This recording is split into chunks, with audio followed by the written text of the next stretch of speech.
Hello, Apex. As the voice at the back said, I'm Alex, and I'm the tech person at the IntelLedger Foundation.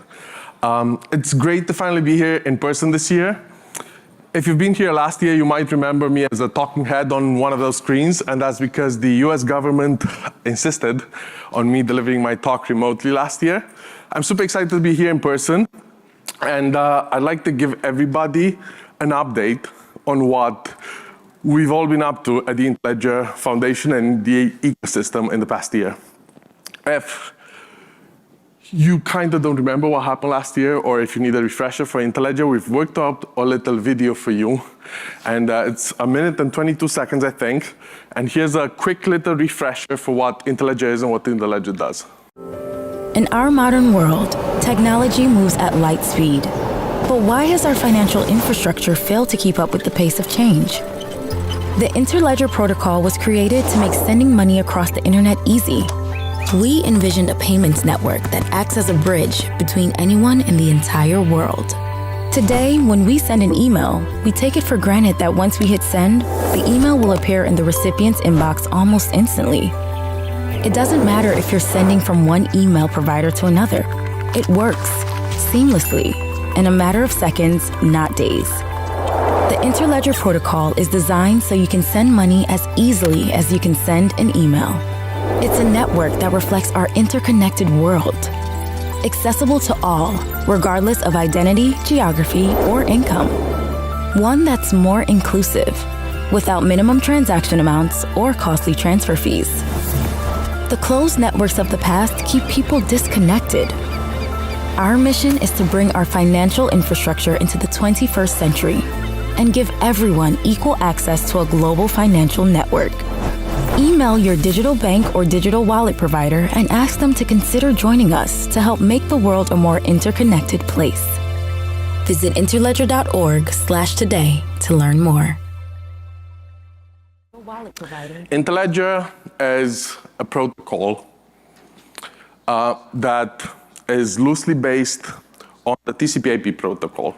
In the same way TCP/IP takes care of standardizing, packetizing, and transporting data across a network of computers, the IntelLedger protocol found a way to standardize, packetize, and transport money across different places where you store money.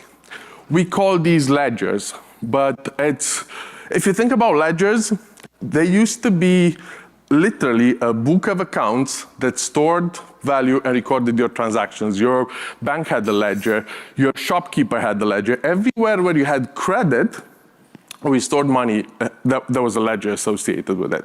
And when those moved to the digital world with developers, you know how developers are, I'm one of them. I think probably there's 70 different ledger implementations which don't really talk to each other. Some of them are 40 years old and written in COBOL. If you're banking with the Bank of America, I'm really sorry for you. that was it. Some of them are new and on Mongo and whatever, but none of those represents money in a similar fashion. IntelLedger helps them represent money in a similar fashion, put it in a packet, send it into a network of ledgers, right? And the biggest network that uses the TCP/IP protocol, if you haven't heard about the TCP/IP protocol, that's fine. It's obscure a little bit. The biggest network that runs the TCP protocol, you might have heard of that. We colloquially call that the internet. In a similar fashion, we have the IntelLedger network, which runs a bunch of ledgers that are compatible and enabled with IntelLedger, and that all talk to each other using this protocol. And that's what IntelLedger does, right? It's a protocol and a network. If you think about the internet, though, the internet is not really just a protocol and a network. It's a way to find things on it. It's a way to access that data, even if you don't know what the data is, where the data is, where the data is stored, or why you need that data exactly. Discoverability is intrinsically part of the internet. With any payment network out there, discoverability is not intrinsically part of the network.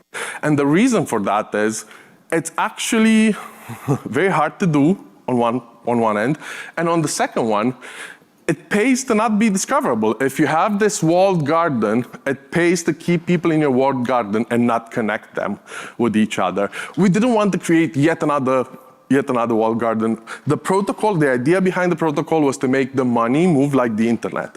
It was all about making things interoperable. And just by putting together a protocol and asking people to use it, it was interoperable, but it wasn't discoverable by default. So we came up with this discoverability layer, which we call open payments. And it's literally a set of standards, or the open payment standard, that sits on top of IntelliJ-enabled wallets that tells them how to interact with each other and how to find each other in the network, even when they don't know exactly where in the world that is.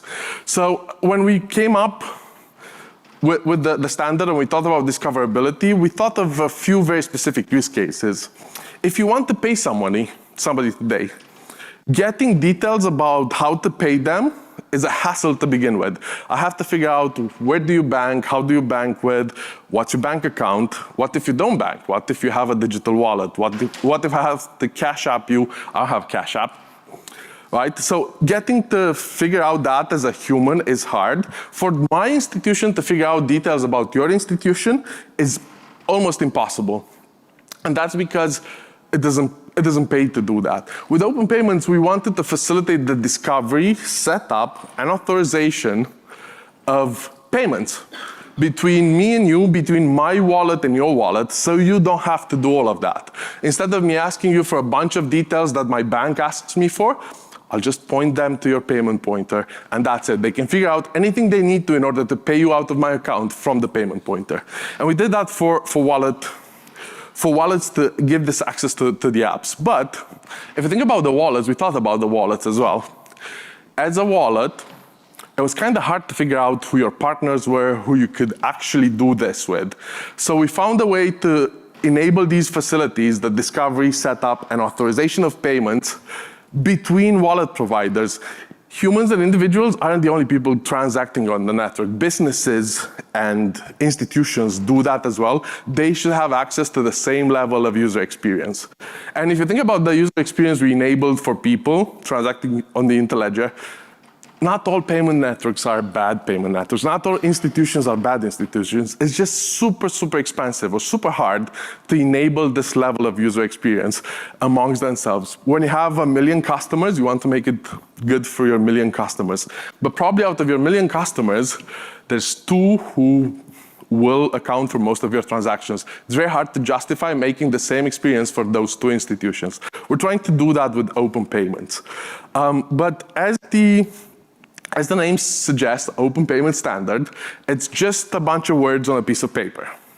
And as soon as we started implementing those words on a piece of paper, we ran into some issues.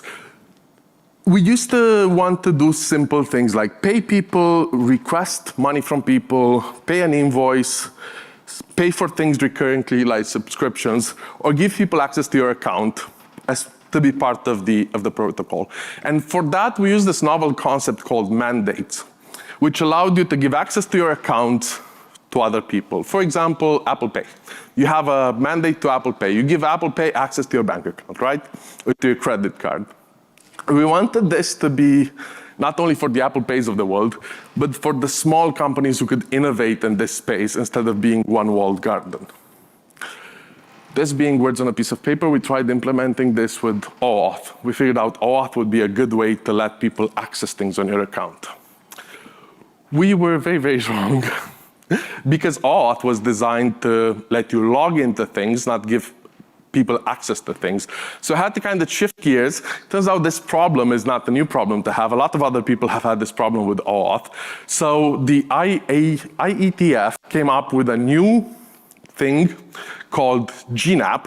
And it's not GNAP as in the Smurfs, it's GNAP as the Grants Negotiation and Authorization Protocol that lets you give access to resources on an account, not the entire account. So we're using this to kind of rewrite our whole idea of third-party access into something that you can now give access on a specified amount for a specified interval. For example, I want to give you access to $5 out of my account one time and one time only. That means you can take it as soon as you want to, I'm paying you for something. What if I want to pay you recurringly? I can give you access to $5 out of my account once every month. you can submit your payment. One of the things that you can do and that we enabled was, what if I wanted to give you access but put a limit? For example, I want to give you access to $100 out of my account for as many transactions as you need, as long as it all adds up to the $100 for the whole month. And that is to enable use cases like account managers. If you think about Apple Pay, it manages your account. The problem is it manages your entire account. So you have to really trust Apple Pay. You wouldn't give the same level of access into your account to your best friend, right? But you'd give $10 to your best friend to do whatever they wanted on your behalf with it, or to your Zoom wallet or any sort of digital wallet, which you haven't tried, you haven't tested, and maybe they haven't earned your trust yet. But you can give them gated access with this feature. We call them grants because you can literally grant access into your account. And I have some good news for you. It has evolved, all this thinking led us to evolve from a standard into an actual implementation. So today, now, because we've spent the last couple of weeks closeted in a hotel room just like this with the entire team, and we have made this out of a piece of paper into, you can actually play with it today, and you can play with it in Rafiki. Hands up, whoever heard of Rafiki so far? Okay, a bunch of people in the room. We have t-shirts now. Hopefully we don't get sued for it. So we made this into Rafiki. If you're not familiar with Rafiki, way back when the IntelliLedger protocol was created, people came up with something we called the IntelliLedger connector, which was more like an SDK, which was supposed to go into your ledger technology in your piece of software and kind of help you translate money from your side to money on the IntelliLedger side. But as you can imagine, adding a new SDK to your software was kind of hard. You had to actually own the software to make that happen, and the developer resource required was quite high. Plus, you had to know the right people that could actually explain what IntelliLedger was. You had to have IntelliLedger knowledge. And that's kind of stifled adoption of the protocol. We have a few nodes on the network who are super engaged, and that's because they all know each other. They all have a working relationship. We wanted to make it easier to join the network. Enter Rafiki. It was a code name for a project that was supposed to be a node service implementation. So instead of having to put an SDK into your code, you could run this packetized service alongside your software and connect the two, make them talk to each other. The name kind of stuck. It's now officially Rafiki. It's no code name anymore. And it's this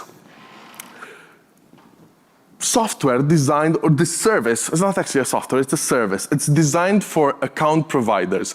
If you think about the ledgers we keep talking about, those are run by certain institutions that allow you to have an account with them and they record your transactions. So Rafiki is designed for this. It has two sets of APIs. The public-facing APIs for every account that's Rafiki enabled is the Open Payments API. What we kept talking about Open Payments is now available in Rafiki. So if you have an account with anybody on the network that's running Rafiki, you can do things like create payments and give people access to grants on the network. It also has like an internal admin API, which we just finished now, which allows account providers to actually run and manage the Rafiki instance without having to write their code inside of Rafiki. It allows you to kind of touch Rafiki from the outside. The good news is it's actually runnable today. So we have a Dockerized version that allows you to spin up your own local IntelliLedger network, which kind of spins up two Rafiki instances, peers them together, makes them talk to each other, adds liquidity on both ends, so you can try sending payments from one end to the other. It allows you to test not only the Open Payments APIs, but also the internal admin APIs if you wanted to run your own Rafiki instance. Again, this is a software that's mainly intended for account providers. So if you run any sort of wallet, come find me in the break. I'd love to talk to you about Rafiki some more. But we realized the other part of the problem with the connector was still IntelliLedger knowledge. So we're trying to outsource that knowledge, to take it out of people's heads and into the open space. And we have Rafiki.dev, which is the public-facing documentation for all things account providers. If you're trying to mess with Open Payments, if you're trying to run Rafiki, if you're trying to see how this looks like, and you're not a developer, or if you're a developer, you go to Rafiki.dev. One of the other things that we've been working on this year, outside of just plainly making it easier for people to join the Intelligent Network, is making it easy for people to use the Intelligent Network. One of the use cases of the Intelligent Network is webinization. Anybody heard of webinization before? Less people than Rafiki. Let me tell you about webinization. It's actually impressive. So one of the byproducts of the Intelligent Protocol and the Intelligent Network is packets are packets. The size of the money inside of the packet does not matter. It costs as much, and it is as easy to transport $1 million as it is to transport the 100th of a cent. That means micropayments on the network are not only cheap, they're practically free. So a lot of the use cases on the network right now revolve around this concept of streaming money. Webinization is one of them. It allows you to be in a browser and pay for the content you're using while you're seeing it. Instead of paying for, I know, New York Times is 50 cents a week? Yeah, 50 cents a week. The only problem with it is, and what they don't tell you until you're at the payment part, is they can't actually charge you 50 cents. It costs them probably 35 of it, 33 of it, to charge you 50 cents. So they actually charge you $26 for 52 weeks or the whole year. Instead of doing all this, I would rather pay them 50 cents now, or better yet, start paying for the article. If I don't like it, they don't get my full 50 cents. If I like it, they get more. As much time as I spent on that page, they get paid more. And that's the concept behind webinization, or that was the concept behind webinization. We were incubating it with the W3C, and we went and talked to a bunch of browser makers, and the browser makers all said, make it web native. So this year, actually, yesterday, we launched the new version of webinization, which goes from a meta tag in your page into a link tag in your page, and that's the biggest thing. The fact that browsers work with links rather than meta tags, and that links can be monetized throughout the entire page, not just on the document. For example, if I want to pay the page as a whole, I can do that. If I only want to pay for this cute little graphic in the corner that I like, I can pay for that as well. And we've launched a new standard. If you're on Coil, or if you're using the Coil extension actually got updated silently this week, because we're going to TPAC next week, and we're gonna unveil this at TPAC. But for you today, you can actually play with the new webinization standard. And if you're on Twitter after my talk, I'm actually gonna release the documentation for it so you can play with it. So this is all on the technology side. As the tech person at Intellegia, you might have seen me as biased here. I talked a lot about the tech. There's a lot of things at the foundation that have nothing to do with the tech and everything to do with the ecosystem, that a bunch of people have been working on it. And I'd like to take a moment, or 6 minutes and a half, to showcase that work as well. So one of the problems we had that we tried to solve from multiple different directions was adoption. How do you get more people on the network? How do you make it easy for your bank, for your digital wallet to join the network? And we created Rafiki for that, but we also created this grant called the Financial Services Grant. We had a CFP that finished in, I want to say September, no, July. One of the CFPs finished really closely, and the acceptance emails went out last week, and it's going to be made public to everybody else. If you were part of the Intellegia grants program, you probably got the email already.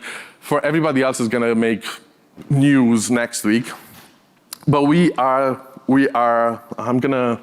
hopefully this is recorded and not a live stream. We are going to support 12 financial services in their endeavor to get licensed, get Intellegia enabled, and join the Intellegia network through this grant.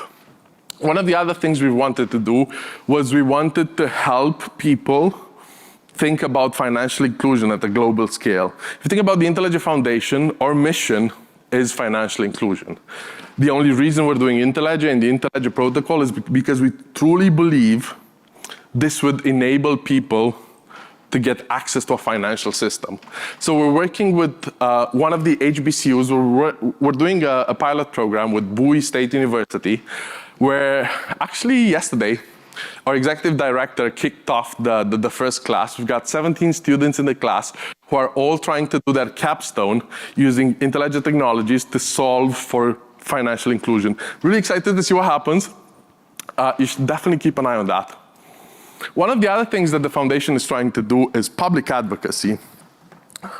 I mean, I'm impressed with the number of people in this room who have heard about the Interledger. Thank you, everybody, for joining my talk.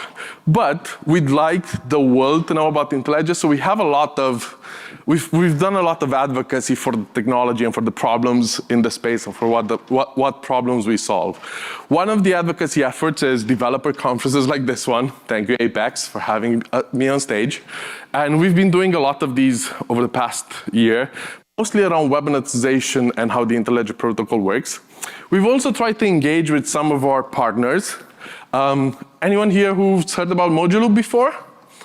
More people than webinization. Okay, that says something. So Moduloop is core ledger technology. They are designed to run as the banking infrastructure in a country, in a whole country. And they are deployed across several African nations. They're working their way through Asia right now. And we've worked with them to put Rafiki inside of a Moduloop hub, inside of the Moduloop software, so that an entire country can get connected to the Interledger with the push of a single button.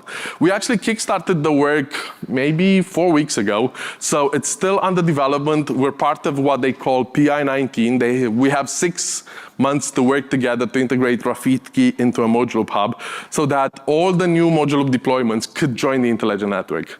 We've also engaged in policy advocacy. We were part of a group at the European Union. If you don't know what the European Union is, it's like the United States, but across the pond, with a lot more drama. So we engaged with the European Union to help them design their next set of laws instead of retroactively fixing the broken ones. I don't know if you've seen, probably 3-4 months ago, they've passed a law that said all major messaging providers had to interoperate. So WhatsApp, Facebook Messenger, iMessage, and SMS all had to work together.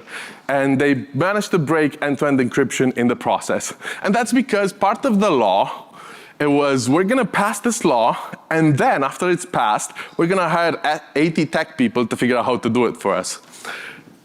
Obviously, it broke in the very first day. There was so much backlash, they had to go back and amend the law to not break end-to-end encryption.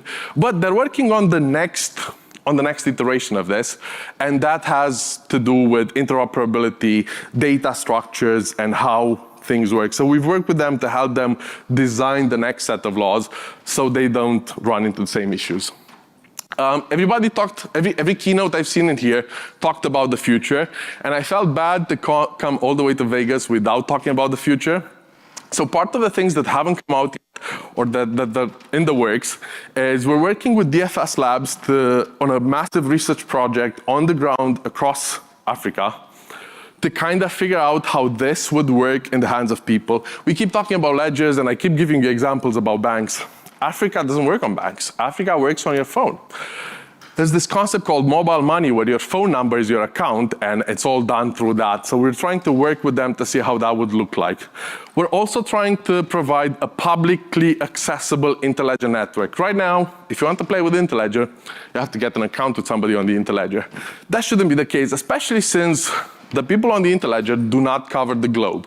We are targeting the global south by design. We have a lot of people in the US. Europe is kind of okay covered, but we have places in the world where you can't get an Interledger account. We'd like to have a public testnet, and we're working on that as well. One of the other problems we encounter is when you're trying to deploy Rafiki, you have to talk to a human. You have to talk to a human before. We're trying to make Rafiki self-serve, so you could stumble upon Rafiki, or you could hear me talk about Rafiki, decide it's good for you, and go and integrate it into your software without ever having to talk to another human being. As a closeted developer who doesn't like people, I feel like this is amazing. One of the other things we're doing is we'd like to say thank you. We'd like to say thank you to everybody in a massive way. And so in November, in New Orleans, we are putting on a show. It's called the IntelEdge Summit. Everybody in the room is invited, honestly. Please go get a ticket. I'd love to see you in New Orleans. One of the things we're gonna do in New Orleans is showcase one of our new partners, let you play with their tech, and say thank you for being part of the IntelEdge ecosystem. If you'd like to get involved, I have plenty of ways for you to get involved in our community, on Slack, on the forums. Feel free to just join any of those. And with that, I'd like to thank you.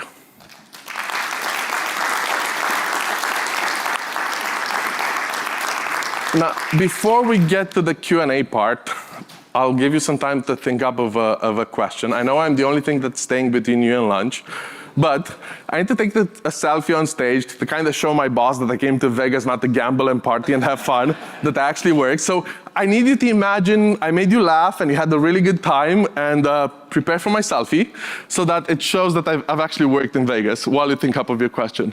Okay, 3. No, I don't have a longer arm. Okay, 3, 2, 1. Say cheese to my boss. Brianna's gonna love this. If you haven't met Brianna, she's gonna love this. But you get to meet her in New Orleans if you decide to come to the summit. Okay, I will take a single question and then we'll go to lunch. If you have more questions and I didn't pick you, you can see me with a plate of food and you can ask me anything you want. No questions? Am I that lucky? Okay, that was it. Thank you so much.